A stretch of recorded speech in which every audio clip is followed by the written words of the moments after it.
Grogu Well, himself gets people excited for it. yeah, but I mean, don't you think the casual Star Wars fan wants to see more, like an actual interesting story or something? Because I feel like Grogu's mainly for a lot of the girls out there.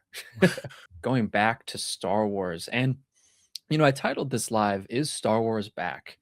And that's the question. I mean, it's tricky. To be honest, I don't think it's back.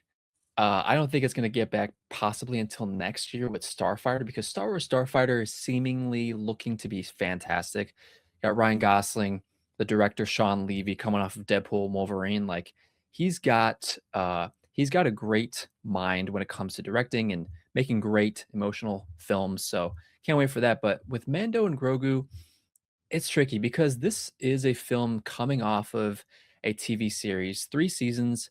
First season was great, second season was great, third season honestly was kind of garbola juice garbage a little bit.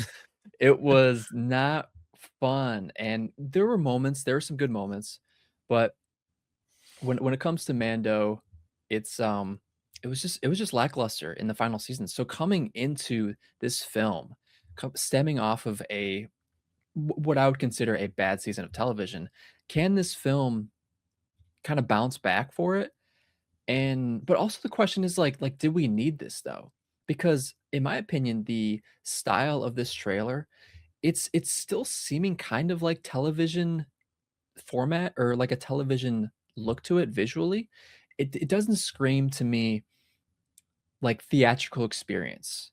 Like, yeah, it's gonna be fun. You're gonna get some great action sequences. Mando doing his thing, his like pseudo western style gunslinging thing with Grogu. Like, it's gonna be fun. I fully believe this film is gonna be fun. And you can't forget you have John Favreau coming back to direct this. And John Favreau is a fantastic director.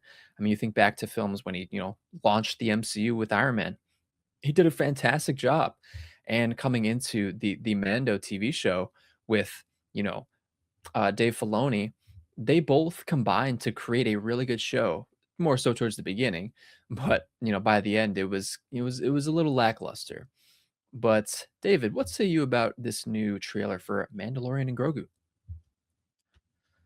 Yeah, I think that's the ultimate question is can this bring Star Wars back? I really enjoyed the trailer. I thought it looked really good. I think the Star Wars films have always been very visually stunning, and I think it's almost part of the problem because there can be such a heavy emphasis on the visuals. Hmm. But this isn't the 1970s anymore where like the visuals are so beyond what like is capable of and what people expect that it completely transformed the industry, which is what it did.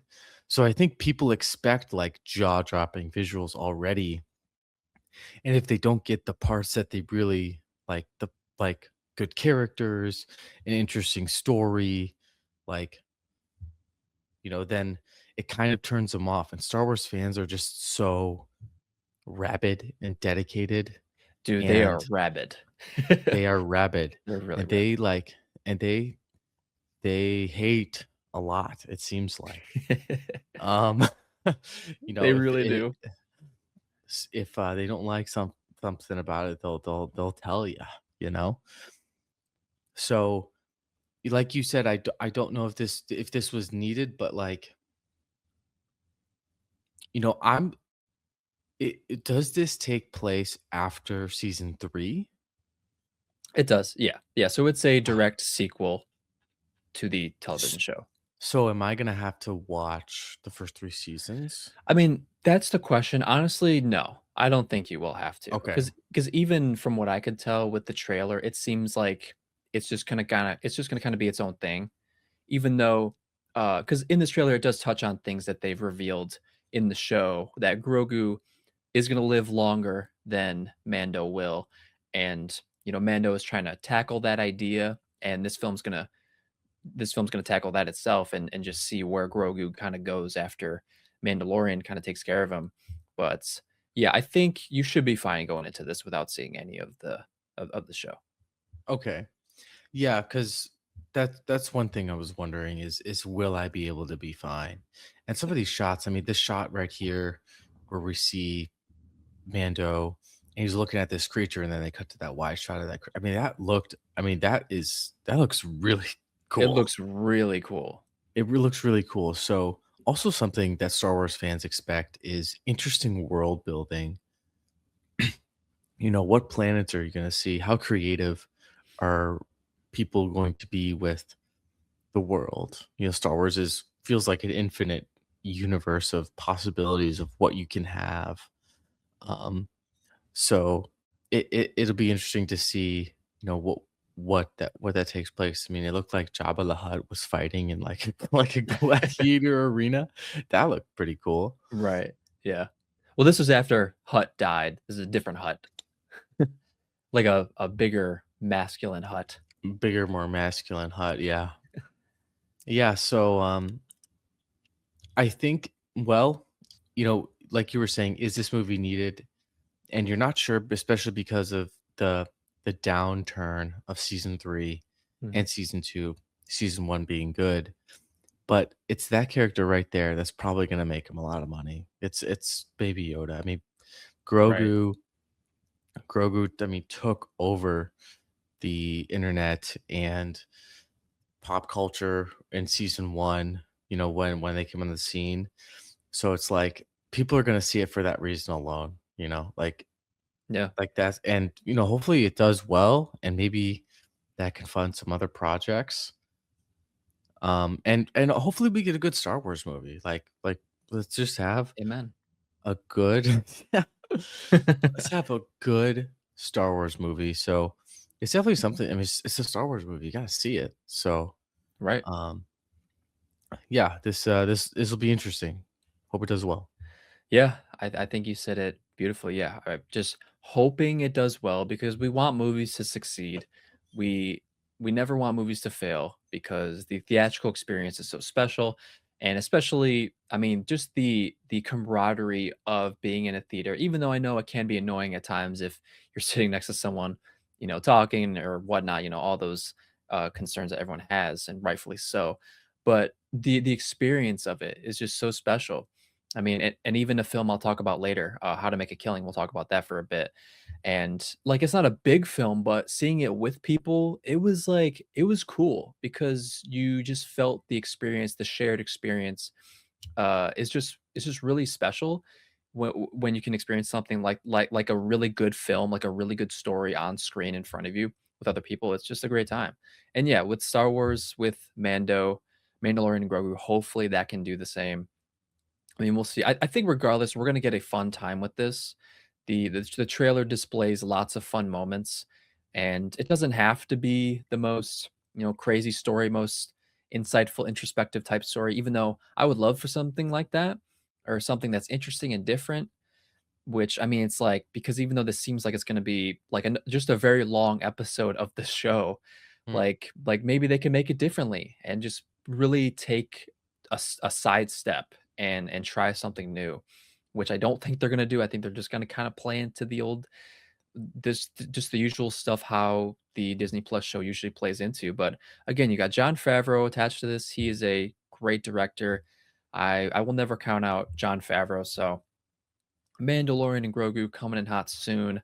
Um, one thing I forgot to touch on was it is weird the rollout of marketing they did for this, because the first trailer honestly wasn't great, and it definitely kind of tugged on just that idea of this is just like another episode of the show. It's just longer, Mm. and there wasn't like a big spectacle moment or a really like cool moment in the first trailer. And not it didn't get people excited, that's for sure.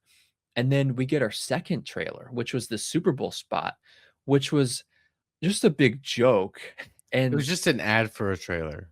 That's yeah, what it was. well, it was an ad for a trailer, but there was no trailer because they just dropped, it was like a 30-second spot, and it was supposed to be, like a take on an old commercial, and it was like a parody of it.